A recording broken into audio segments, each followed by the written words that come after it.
Subscribe करें हमारे Haryana trend channel को और बेल आइकन का बटन दबाएं ताकि जो हमारी लेटेस्ट वीडियो सबसे पहले आपके सामने आ सकें। दोस्तों, जब हमें असफलता मिलती है तो हम मानसिक तनाव में आ जाते हैं। ऐसे वक्त में हमें अपनों की ज़रूरत होती है जो ऐसे वक्त में हमें सहारा दे सके और हमें आगे बढ़ने की प्रेरणा दे सके। अगर कोई सहारा नहीं मिल पाता है तो लोग अक्सर गलत कदम उठा लेते हैं। दोस्तों, आज की जो हमारी ये सच्ची घटना है ये भी इसी बात पर आधारित है। इसमें एक लड़की होती है, वह परीक्षा में असफल हो जाती है तो उसे उस वक्त एक ज़रूरत थी किसी अपने की, एक उसको सहारा देने के लिए आता भी है, लेकिन वह उसका फ़ायदा उठाता है और वह इतना फ़ायदा उठाता है कि लड़की काल के गाल में समा जाती है। दोस्तों, इस घटना की पूरी सच्चाई जानने के लिए आप हमारे वीडियो को अंत तक ज़रूर देखें। नमस्कार दोस्तों, मैं प्रेम सिंह महावाली हरियाणा ट्रेंड चैनल में आपका स्वागत है। दोस्तों, जो आज की घटना आई है बिहार प्रदेश के जिला बेगूसराय की है और यहाँ पर थाना लगता है साहिब सिंह कमाल। इस शहर में रतन सिंह नाम के व्यक्ति का परिवार रहता है जिसमें उसकी 2 बेटियां और उसकी पत्नी साथ मिलकर रहते हैं। एक दिन एक प्रोग्राम में जाते हैं, तब उसकी माँ जिसका नाम रंजो होता है, वह बड़ी बेटी जिसकी उम्र करीब 17 साल है, उसका नाम पूजा है जो बदला हुआ है, उससे कहती है कि बेटी उस प्रोग्राम में चलना है और वहाँ से खाना खाकर आएंगे। तब वह बेटी उससे कहती है कि नहीं, उसे नहीं जाना, वह घर पर ही आराम करेगी और अपनी माँ रंजो देवी से मना कर देती है। इसके बाद रंजो देवी अपनी छोटी लड़की और देवरानी के साथ उस प्रोग्राम में चली जाती है। घर परिवार और ख़ानदान के सभी लोग भी उस प्रोग्राम में जाते हैं। दोस्तों, जब वो प्रोग्राम से वापस आते हैं तो वो देखते हैं लड़की को घर पे छोड़ के गए थे, पूजा वहाँ पर नहीं थी, तो वे उसकी तलाश में इधर उधर आस पड़ोस में देखने लगते हैं। उसके बाद दोस्तों, जब पूजा का कहीं भी पता नहीं चलता है तो वापस उसी समारोह में भी उसे देखने के लिए जाते हैं।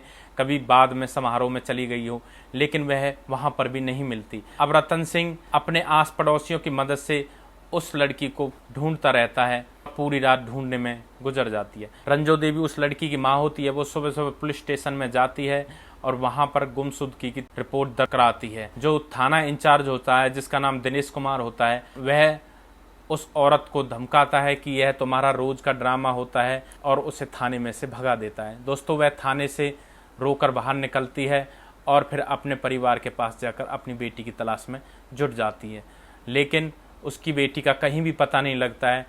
1 दिन, 2 दिन, 3 दिन गुजर जाते हैं, तब कुछ लोगों को पता चलता है जो नवटोलिया गांव के पास जो रेलवे ट्रैक है उसके पास एक बड़ा गड्ढा है, उसमें एक लड़की की लाश पड़ी हुई है।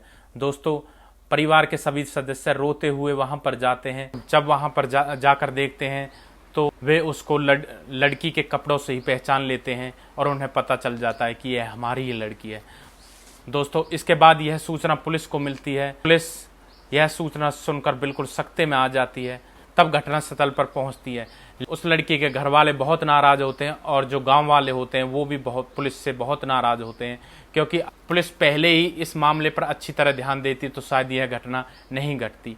दोस्तों, गांव वाले मिलकर पुलिस के धरना प्रदर्शन करते हैं। इसके बाद बड़ी मुश्किल से पुलिस लाश को अपने कब्जे में लेती है। दोस्तों, उस लड़की को देखकर ऐसा लगता था कि जैसे उसके साथ किसी ने मारपीट की है और बाद में जो उसकी सॉल है उससे उसका गला घोंटकर उसकी हत्या कर दी, क्योंकि उसके गले पर बहुत ज़्यादा निशान बने हुए थे।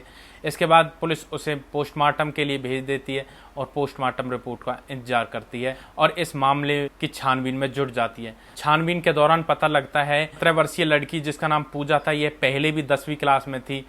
यह पहले 10वीं क्लास में फेल हो गई थी, अब यह दोबारा से 10वीं क्लास में पढ़ रही थी। जब पहले 10वीं क्लास का रिजल्ट आया था उससे 6 महीने पहले इसके भाई की नदी में डूबकर मौत हो गई थी।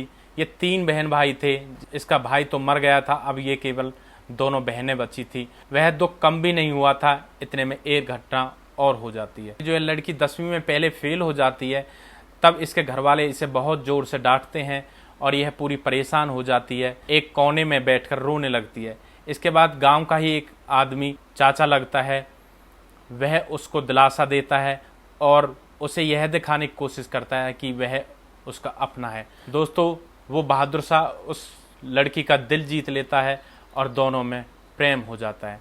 दोस्तों, इसके बाद वो चोरी चुप के मिलने लगते हैं, उनमें बहुत ज़्यादा गहरा प्रेम हो जाता है। दोस्तों उन दोनों के बीच में ऐसा रिश्ता बन जाता है जिसकी इजाज़त कोई नहीं देता, ना तो उसको घर वाले देते, ना ही समाज देता है। इस मामले के ऊपर कई बार पंचायत भी हो चुकी होती है, लेकिन वह लड़का बाज नहीं आता।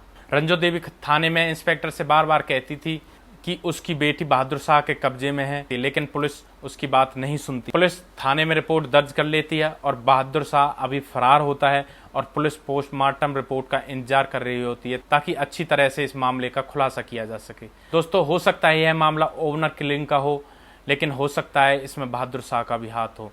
दोस्तों पुलिस इस मामले की पूरी जांच कर रही है और जो बड़े अधिकारी हैं उन्होंने ये भी कहा है कि इंस्पेक्टर दिनेश कुमार होता है उसके खिलाफ भी जांच चल रही है।